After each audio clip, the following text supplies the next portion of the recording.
What subjects did I take in grade 12? Well, these are the subjects here. Hey guys, Archie here, a second year medical student. There's been a lot of new faces who have joined the channel in the past few months, so I thought that it'd be a great time to answer some of the questions that you guys might have and to thank you guys so much for 3,000 plus subscribers. Cool, let's get straight into it. What is my favorite piece of tech and how are the AirPods Pro after using it for a while? Probably the funny thing is that my actual favorite piece of tech are the AirPods Pro, which have just been such a lifesaver for me in so many ways. I literally carry them around everywhere I walk.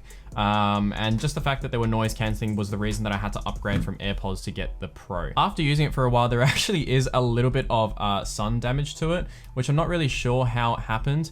But the other thing that I've noticed is that I've had to actually get these particular AirPods Pro replaced a few times, essentially because they're just so small, and I guess there's a lot of engineering that goes into that. But I actually bought them when they first came out and they had a little tech issue, but that's all fixed now. So if you are thinking about wireless headphones that are noise cancelling as well, I would highly, highly recommend these, especially if you are in the Apple ecosystem. What are your favorite TV shows and films? I don't really watch that many TV shows, but I might say something like on Netflix, like Peaky Blinders, for example. And some of my films are just classics like The Hunger Games and things like that. Okay, so here's a question more about studying. So what software should I be using for mind mapping, Windows or Mac? So for Windows, I usually recommend something like Leonardo, which you can also use on Windows tablets.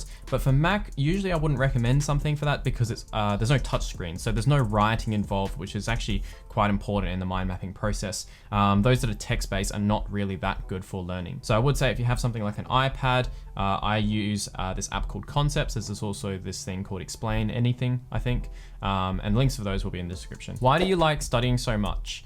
It's not that I like studying itself so much, like I'd much rather go outside with friends than study. It's more so that I like to be efficient in whatever I'm doing so I can spend more time on the things that actually matter, or the people that matter to me, which are friends, for example. So I really like being efficient and productive more so than anything. It just happens to be that studying is one of the main things that I have to be doing in med school, of course. How would you study leading into year 11 and 12? What should I focus my time on to get me into med? Well, if we think about how I studied going into year 11, that's when I kind of had a crisis in terms of how I was studying. So I wouldn't recommend that because I didn't really know what I was doing at that point, which is why I started looking a lot more into study techniques. But moving into year 12, I sort of had somewhat of a game plan that I liked, and then now I've completely scrapped that as well, and you do something completely different. So with what I know now, which is really what only matters, is I would recommend that you spend a lot more time focusing on these learning techniques just beyond what you hear from word of mouth. The things that's actually quite embedded in research, but it's been shown to really work. And that's some of what I try to share in here on this channel. So how would I study leading up to year 11, year 12? A very, very specific focus on efficiency. And what I mean by that is being quick in the way that you study and learning a lot of things at one time, but also being effective with it, which means you just learn it and understand it for a lot longer. So you don't have to go back and relearn and relearn and relearn, because that's what takes up the most amount of time when you come to learning for preparing for an exam, essentially. If you're having to relearn stuff from previous tests, that just adds up. And if you're focusing on particularly med, that's how you get the real competitive advantage, not just studying more, but actually being able to learn more in a shorter amount of time. And that will help with the UCAT as well, and when you do anything in life where there's any skill set that you have to learn. Do I still use spaced repetition, or did you find something different that helps you learn something and it sticks more? Yes, I know that I don't really talk about spaced repetition and active recall too much now because I'm just assuming that we're all on that sort of baseline, that we know that these are very efficient techniques. And if you're not using them, you really, really should be using them. But there are other things that we can add on top of active recall, and particularly spaced repetition, distributed practice, all this sort of stuff, to become even more efficient with our learning. So, I mean, when I'm doing mind mapping, there's still spaced repetition involved within that. So when I go to add more parts to my mind map, or when I'm gonna write something new onto it, or when I revise it, and when I look at it, I'm just gonna try and recall parts that connect to my mind map without having actually looked at it. And then I'll compare it and all that sort of stuff as well. Do you think breathing and meditating is helpful for the mind? Of course. I mean, there's a lot of research in it, but just because there's research in it doesn't mean we always do it. I do know that it's something that I should prioritize a lot. And so that's why when I have the time, I will always do it before going to sleep. Sometimes it's just late, so I just need to go to sleep. But if I have that extra time and wind down properly and have a bedtime routine, I will fit that in. And it just helps. Like, I can't really explain sort of how it feels. You just feel more relaxed, less stressed and all this sort of stuff. But until you try it out for a few weeks, you'll then see the benefits of it, and then you can go from there. What is my favorite hobby? Probably being an entrepreneur is one of the big things that I've been focused on for the past few years. So creating businesses and stuff. Video on GTD, maybe. So I don't necessarily use GTD completely. I use some parts of it, but I also use some other systems as well. But that's been on my previous videos. Things you would recommend to keep out of your study space other than your phone. Good question. Let me look at my desk. I'm just gonna speak generally for a sec. So what I would recommend is that if there's anything around you that gives you a particular cue that doesn't help with you being productive with work at your desk, then that's probably something you wanna get rid of. I mean, if you have something like, I don't know, like a soccer ball or a footy near your desk, that's probably gonna give you a cue to go outside and play with friends and stuff, and you might not want that, so you probably don't wanna have that near you. Yeah, I'm really trying to think hard about this. I've had my desk set up for a while, so I've kind of got everything that I need on here. Everything that I just don't need just goes into this drawer. So I'll take a look at this. Yep, I can't find anything. If anything fits into that criteria, that's what I'd recommend to get rid of. And if you're a fidgeter like me, then probably getting rid of like small things to play with as well. Why didn't I go into engineering and instead went into med? So I had a family member when I was in year 8, 10, that wasn't quite that well. They're all fine now, but basically I had a lot of exposure to the hospital in that time, and that's sort of where I started learning about some of the equipment there, and then sort of how like the doctors and nurses were working together in order to treat this person. And that just kind of showed me like this is how science could be really used, and that's something that really interests me up until this point, which is why I'm pursuing this career. I did consider engineering quite a bit as well. So that was generally my first thing that I was leaning towards as a kid. I loved computers, I still do. I spent a lot of time in front of my screen actually. But yeah, as a kid, that's the thing that really interested me. But now I've kind of like lost that interest in a way. I tried it out in year 12 by doing some university subjects at the same time in this sort of field.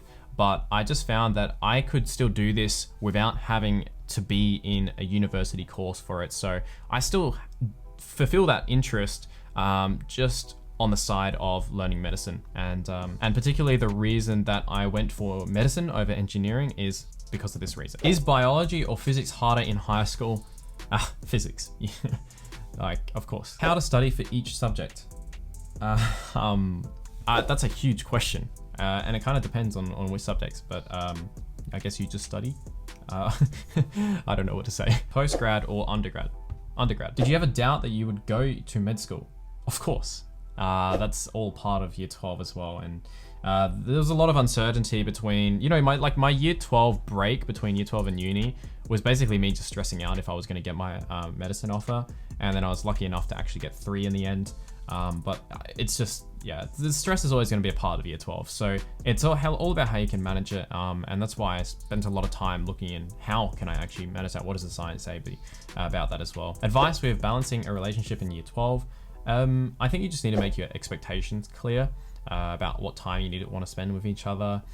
And then also make your expectations clear in terms of how much study you want to be putting in and how you're going to make time for things. And I think communication is just a big thing there, really. Am I going to make a video on mind maps and inquiry-based learning? Yes, there is one I'm making, and I know I've said this in previous videos. There is one that I'm making in a lot more detail, and that will be hopefully coming soon. Do you think it's worth continuing specialist and physics until year 12? I guess that's up to you.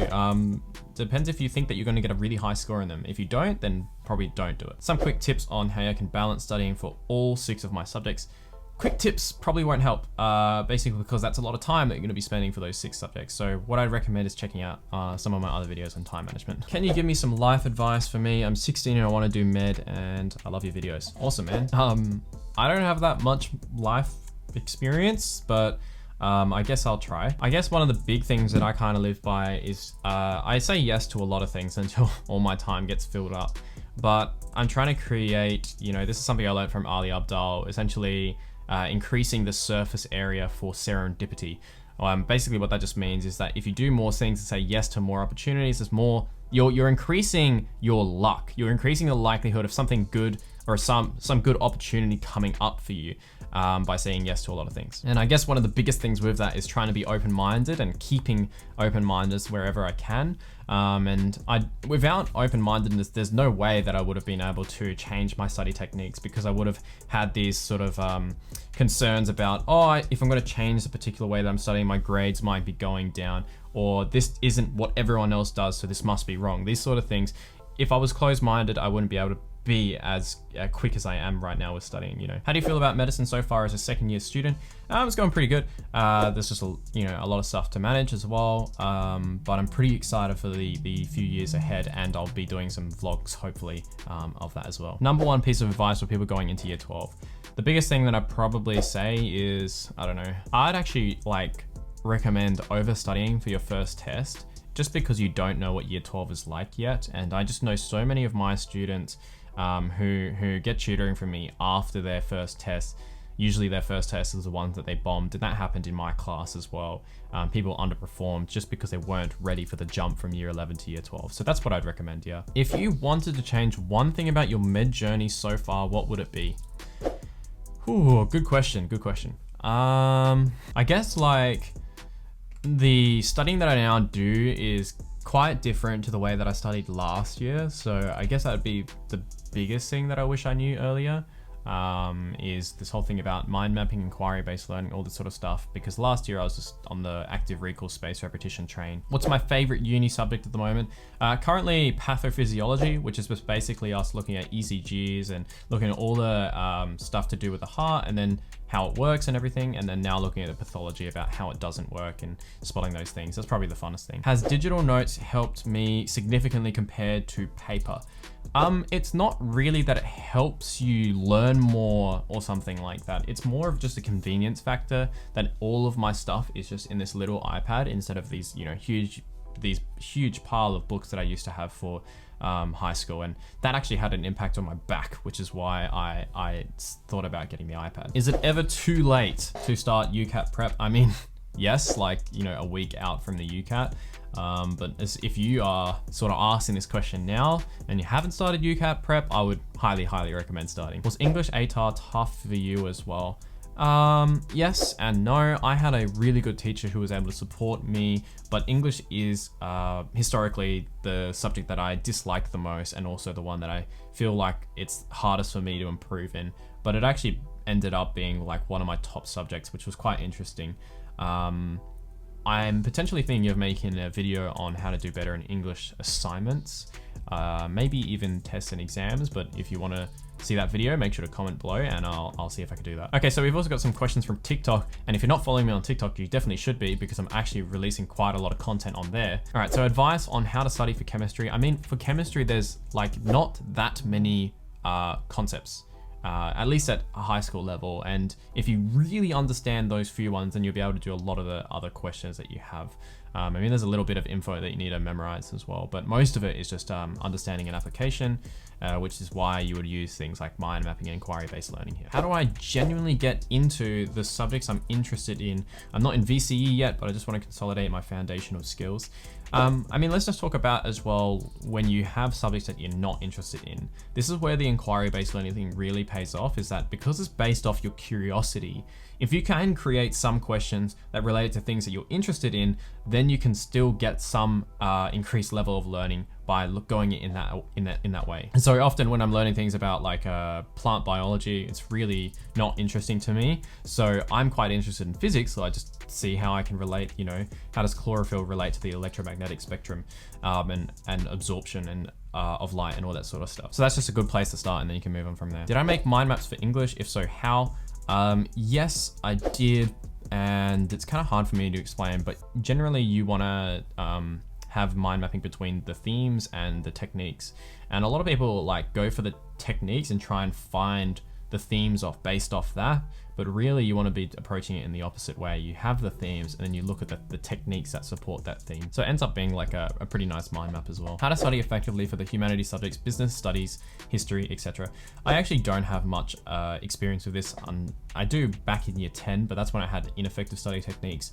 But the study techniques that I do use mostly around mind mapping and inquiry-based learning as well, and things like memory palaces and that sort of stuff are still very applicable to these type of humanities subjects. So I will probably talk about this in my video about mind mapping and inquiry-based learning, but you can definitely use that as well in these more information-heavy subjects. Particularly the idea of chunking is a huge thing here, and that's quite known in psychology if you haven't yet looked into it. How many practice exams did I do for each of my subjects? I did like, for year 12, I did quite a few, particularly for physics, just because that's what I was more interested in. As well for maths, because there's such a large variety of question types, and just because it was year 12. In university, I don't really do much at all, because there is a lack of them as well.